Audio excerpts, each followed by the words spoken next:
It's wild how a documentary can turn something abstract into something uncomfortably real, and that's basically what happens on the latest We Might Be Drunk, when Mark Norman casually drops the fact that he recognized a woman in the Diddy documentary as someone he went to school with. I saw the Diddy doc. Not good. I thought it was fun. It's just now, I don't think it was like well made. Oh, I thought it was pretty good. Really? I watched it all. I was fascinated.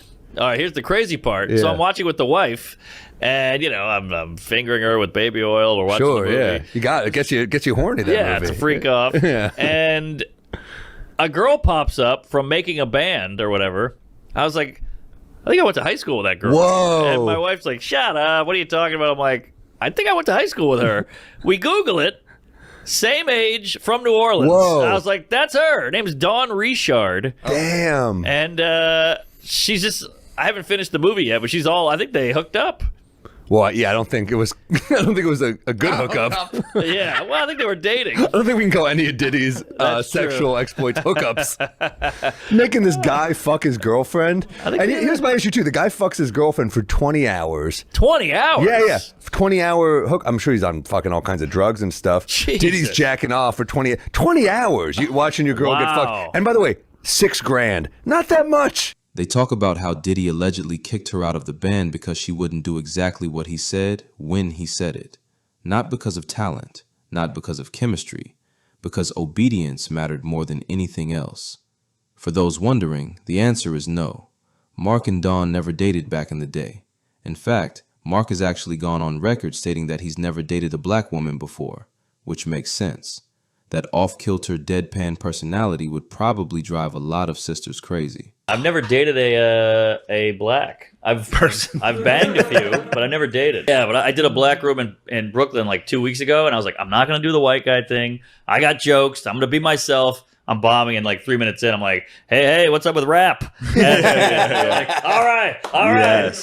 It's the 5th one this week. Yeah, dude. Like a black girl? Yeah. What? That's what you don't know this? No, I'm not on the apps. You don't know, I'm not on Black People Meet. No, dude. It's on. I've banged a few, and that was great, but never dated. What would you talk about? He's married to a black lady. What? Yeah, I'm married to a black What's This is that his second like? black wedding. Second Marriage. What? Trying to add the extra word every time Norman says black. Tell me. Mariel and Norman then zoom out and talk about the documentary itself.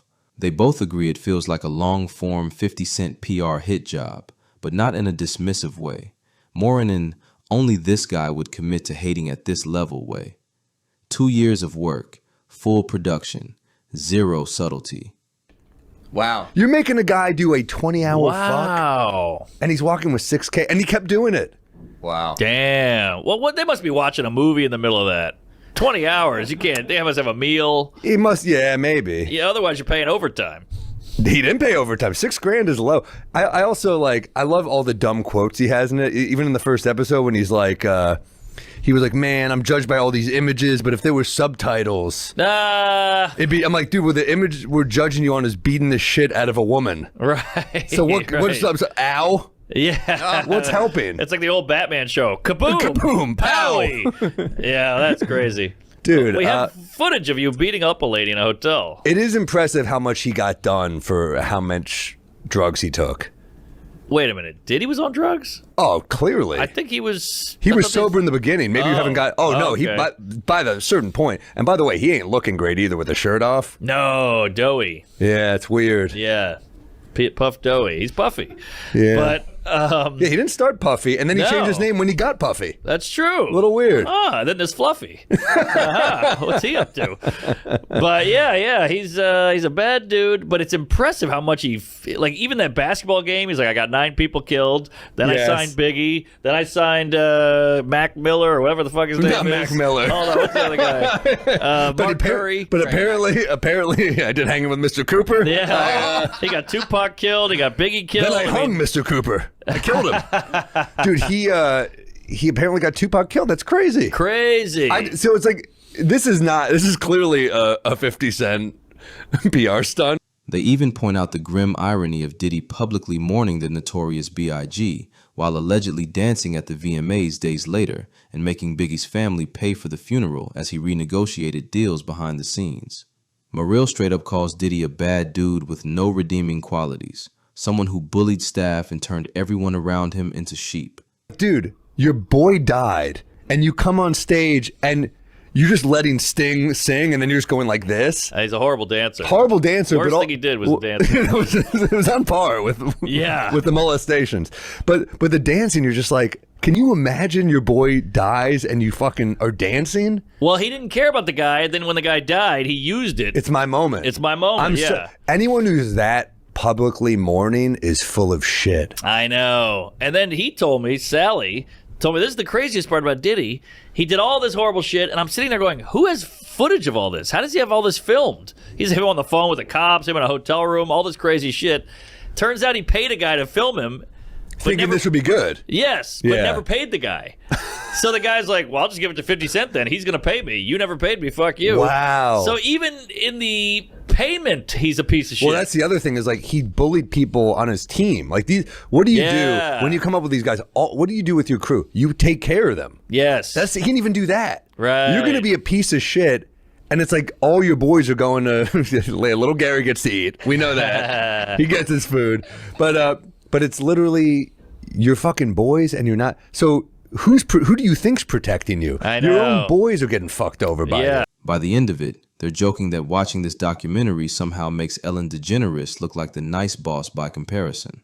But the most unsettling part isn't the jokes or even the allegations themselves. It's that brief moment where Norman realizes he once shared hallways with someone who later ended up inside this machine. It collapses the distance between celebrity monster and real life. This wasn't always some untouchable figure operating in the shadows of fame.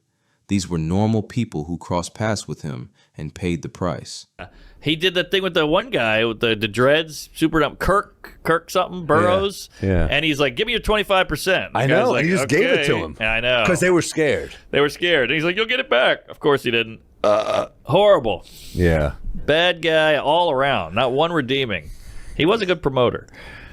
Yeah, I guess the parties were maybe fun. It is weird when you see those pictures, though, of those young-ass people at the parties. I know. And you're like, that's got to be fucking... There's got to be a lot of dark shit we don't know about. There was a bad Leo shot in there, too. I'm sure Leo was like, come on, man, what are you doing? Get me out of that photo.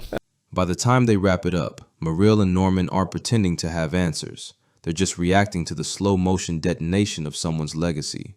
Watching it, they suggest, feels like seeing a bomb go off from far away. You can't stop it. You can't look away. And the closer you are to it, the worse it feels. What starts as a loose podcast riff turns into something heavier without ever fully losing the humor. And that's kind of the point. Comedy doesn't always resolve the darkness. Sometimes it just sits next to it, points at it, and says, yeah, that's real.